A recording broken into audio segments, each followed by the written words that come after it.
Nike golf sales once peaked at nearly $800 million in a single year.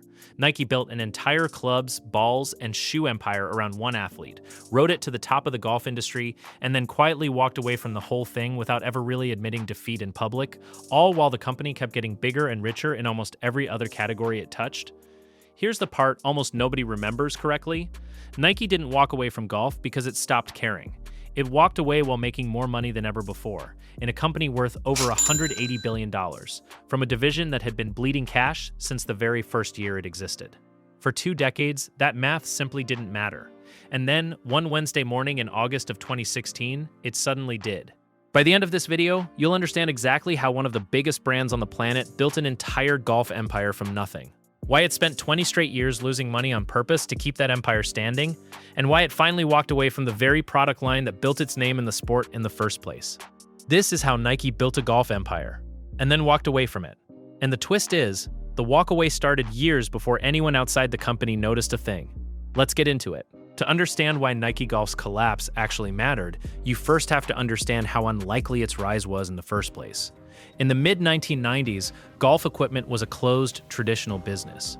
Brands like Titleist, McGregor, and Wilson had spent decades building trust with serious golfers through precision engineering and quiet, understated marketing. Nike, by contrast, was a sneaker and apparel company known for basketball courts and running tracks, not fairways. It had no real credibility in golf at all. Entering that market from the outside looked, to a lot of industry veterans at the time, like a bad bet. But Nike had already proven, in sport after sport, that it didn't need credibility if it had the right athlete. In 1996, Nike signed a 20-year-old amateur named Tiger Woods to a 5-year deal worth roughly $40 million, timed exactly to the week he turned professional. It was a strange amount of money for a golfer who hadn't won a single tournament as a pro yet, a golfer whose entire resume at that point consisted of amateur titles and junior trophies, no matter how dominant they'd looked at the time.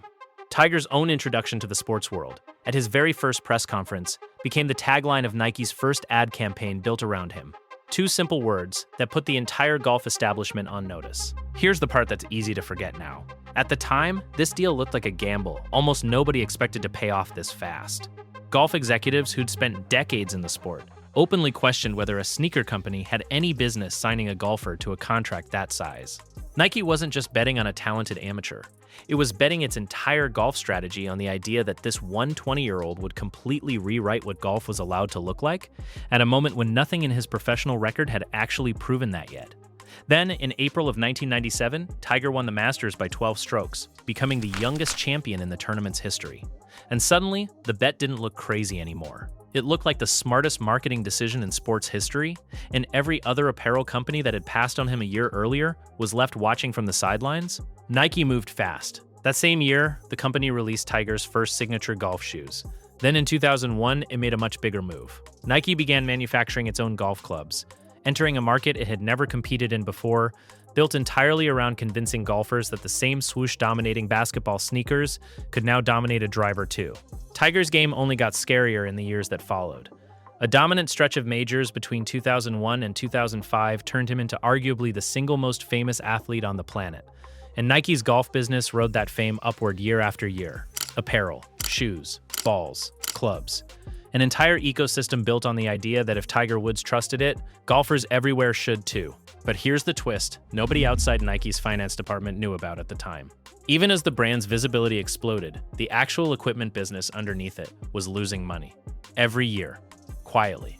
And nobody at Nike seemed particularly worried about it, because the exposure Tiger generated felt like it was worth more than the losses. Then, in November of 2009, everything changed overnight. News about Tiger's personal life became a global scandal within days, and sponsor after sponsor started walking away from him, some cutting ties within hours of the story breaking. Nike didn't. While other major companies pulled their ads and distanced themselves publicly, Nike stood by its golfer, betting that the partnership was still worth defending even during the worst public moment of his career. That loyalty, whatever the reasoning behind it, became one of the defining storylines of the entire relationship, the moment that separated Nike from every other brand that had once wanted a piece of Tiger's fame. That loyalty came with a cost, though. Tiger's game itself started falling apart around the same time.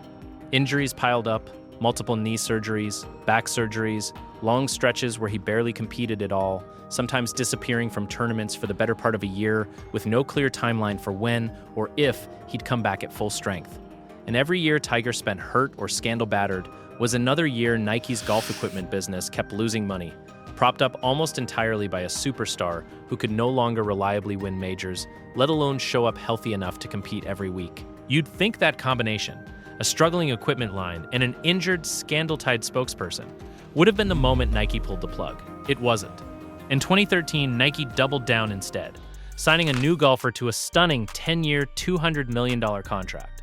Rory McIlroy, then the brightest young star in the sport, brought in almost as insurance in case Tiger's career never fully recovered.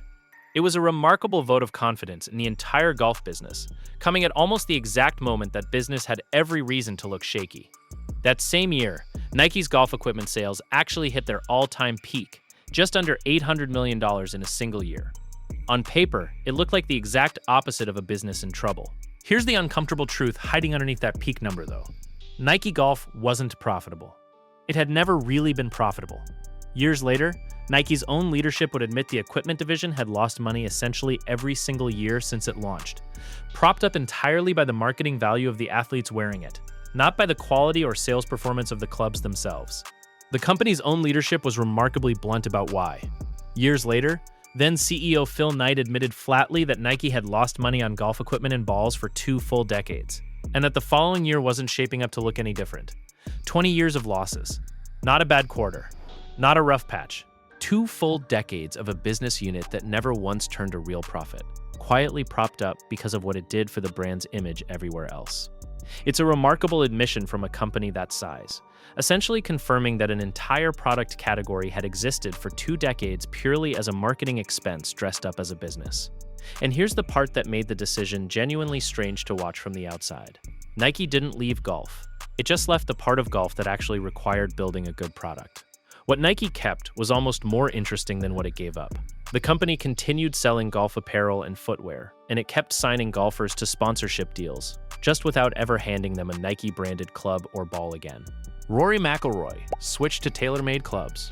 Brooks Koepka ended up playing Strixon irons while still wearing a Nike hat on the 18th green after winning majors, a strange split-brand look that would have seemed almost unthinkable a decade earlier. Tiger eventually built his own custom relationship with TaylorMade clubs and Bridgestone golf balls, still stepping onto every tee box in Nike shoes and a Nike shirt. Think about what that arrangement actually meant. Nike got to keep every ounce of the exposure, the logo on the hat, the swoosh on the shirt, the brand associated with major championship wins, without ever spending another dollar developing the equipment those golfers were actually using to win. It was, in a strange way, the cleanest version of the strategy Nike had always run. Let the athlete's talent do the heavy lifting. Just stop pretending the company needed to build the tools that talent used. There's something almost admirable, in a cold, purely financial sense, about how efficient that pivot turned out to be.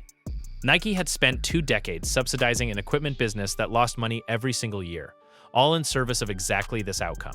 Total visual presence in professional golf with none of the manufacturing risk. Once the company figured out it could get the same exposure without the losses, the equipment line simply became dead weight. For years, that arrangement seemed to work fine for everyone involved. Nike kept its golf visibility. Golfers kept using better performing equipment from specialized companies who actually knew how to build it. And Tiger, even after his own body had betrayed him again and again, kept wearing the swoosh through it all. But cracks kept showing. In 2022, Tiger showed up at the Masters wearing FootJoy shoes instead of his usual Nikes. A small, quiet signal that something had shifted. Nike's public explanation at the time downplayed it. Behind the scenes, though, the partnership that had defined both the athlete and the brand for over 2 decades was clearly starting to fade. Then in January of 2024, it ended for good. Tiger Woods announced on social media that his partnership with Nike was over, nearly 28 years after it began. His statement didn't read like a business transaction. It read like someone closing a chapter of his own life, thanking the company for a run he said he could talk about forever if he tried, and hinting, without confirming, that another chapter was still coming. For a relationship that had started with a 2-word slogan and a 20-year-old with no professional wins to his name, the ending felt genuinely personal, almost sentimental in a way corporate breakups rarely do. Nike's own response matched that tone. Instead of a corporate statement, the company posted something that sounded almost personal, thanking Tiger for challenging the entire sport and the conventions built around it, and calling the partnership one hell of a round. It wasn't the language of a company trying to minimize a loss. It was the language of two sides that both understood exactly what they'd built together and exactly why it had run its course. Over the course of that relationship, Tiger's contracts with Nike were worth an estimated $660 million combined, stacked across a $40 million rookie deal in 1996, a $100 million renewal in 2001, a $320 million deal in 2006, and the $200 million extension in 2013. Nobody in the history of golf sponsorship had ever been paid anything close to that. And it's unlikely anyone will be again, given how thoroughly the equipment side of that arrangement had already disappeared years before the final number was even totaled up. And yet, by the time it ended, the actual equipment business that started the entire relationship had been gone for 8 years already. The clubs were gone. The balls were gone. All that was left in the end was the shoes, the shirts, and a handshake agreement that had somehow outlasted the product it was originally built to sell. So here's what the rise and fall of Nike Golf actually teaches you if you zoom out far enough. Nike proved more clearly than almost any company in sports history that a brand doesn't need to build the best product in a category to dominate that category's visibility. It just needs the right athlete wearing its logo at the right moment. For 2 decades, that idea alone was worth absorbing hundreds of millions of dollars in losses, because the exposure Tiger generated was worth more to Nike's overall business than any equipment line ever could have been on its own.